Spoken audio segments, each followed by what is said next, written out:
On January 20, 2013, the Seawolf-class attack submarine USS Jimmy Carter left her home port in Bangor, Washington.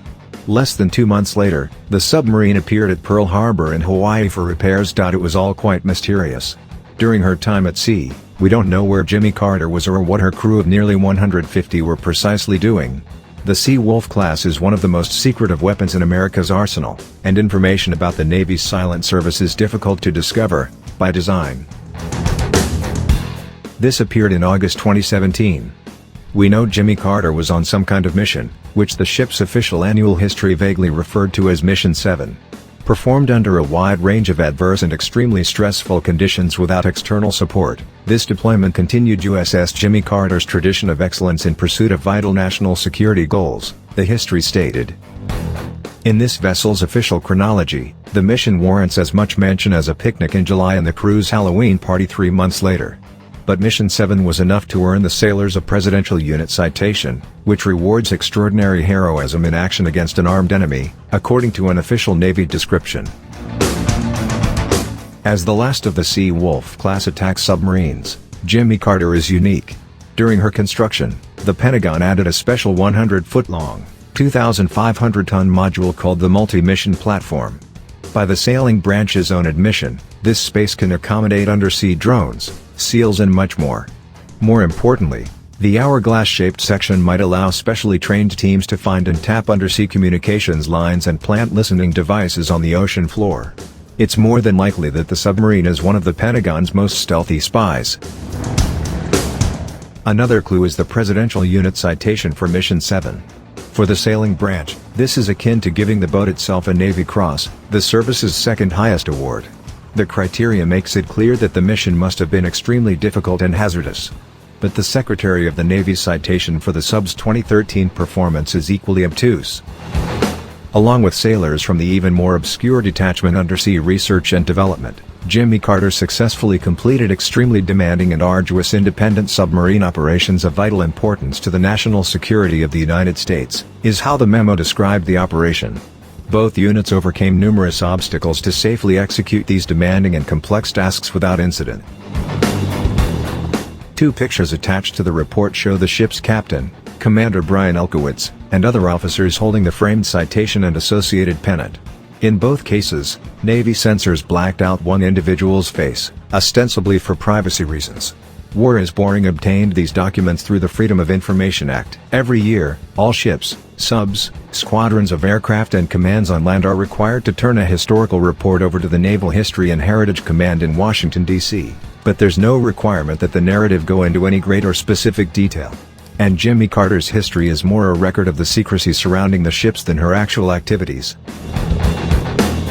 While already guarded about submarines in general, the Navy is especially tight-lipped about the Seawolf-class boats. Originally intended to be the most advanced undersea attackers, Washington slashed the program after the Cold War and the threat of equally high-tech Soviet submarines appeared to evaporate. Instead of a planned fleet of nearly 30 ships, the Pentagon bought just 3 for more than $3 billion each. At more than 350 feet long and with a submerged displacement of more than 9,100 tons, the Seawolf-class is the most expensive attack submarine ever built and the second most expensive undersea vessel of any type. The sailing branch eventually grouped together the USS Seawolf, Connecticut and Jimmy Carter as the core of Submarine Development Squadron 5. The unit's Spartan website states it is responsible for testing new undersea listening gear and remote-controlled submersibles, either tethered to a larger sub or able to operate on their own. The group is also in charge developing new tactics for fighting in the Arctic, a region where submarines can easily hide from their opponents. Despite their current mission, each ship still has 8 torpedo tubes, which can also fire Harpoon anti-ship and Tomahawk cruise missiles. The unit makes no mention of intelligence gathering. But while the name implies a solely experimental function, the sailing branch routinely uses these types of monikers for special or elite groups. The near-legendary terrorist hunting SEAL Team 6 is officially called the Naval Special Warfare Development Group. The service describes the spy ships it runs together with the U.S. Air Force's missile range instrumentation ships. The squadron responsible for flying around the president and his staff is now simply called Marine Helicopter Squadron 1, but still uses the acronym HMX-1. A nod to its experimental origins. Further lending credibility to Jimmy Carter's real spying mission, the Navy retired the equally shadowy USS Parche just 4 months before putting the new submarine into action. The sailing branch says Parche is the most decorated ship ever, with 9 Presidential Unit citations among other awards. Completed in 1974 as a Sturgeon-class attack sub, the Pentagon specifically upgraded the Parche to break into Soviet communications lines. Between 1978 and 1979, the submarine reportedly tapped into cables in the Sea of Okhotsk north of Japan as part of a mission dubbed Operation Ivy Bells. The Navy, with strong input from the NSA, was first sending Parche to Okhotsk to plant a second recording pod, to greatly increase capacity at the tap site. Sherry Sontag and Christopher Drew wrote in Blind Man's Bluff, The Untold Story of American Submarine Espionage. She was being sent, in part, to prove herself before anyone dared to send her to that other, far more dangerous sea. Success at Okhotsk paved the way for missions in the far more crowded, and therefore dangerous, Barents Sea. To hide from Moscow's sub-hunters, Parche hid under the cover of the Arctic ice as she sneaked into congested shipping lanes.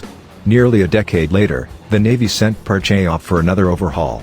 In 1991, the sailing branch sent the newly refurbished sub to join Submarine Development Squadron 5. Though their book was published before the submarine was finished, Sontag and Drew explained that Jimmy Carter's expanded midsection was to make room for the same gear Parche had carried into Soviet waters.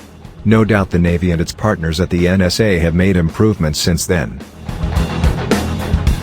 While General Dynamics' Electric Boat was still putting the submarine together in 2001, NSA Director Lieutenant General Michael Hayden laughed off claims about breaking into undersea cables in an interview with the Wall Street Journal.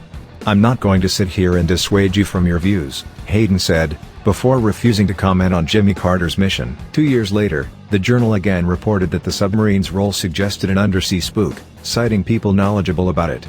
After more than a decade of apparently very active service, little else has slipped out about the ship or her operations. We could easily have to wait another decade or more for there to be any real confirmation, likely from a book like Sontag and Drew's rather than the Navy, about Jimmy Carter's unique history and details about Mission 7.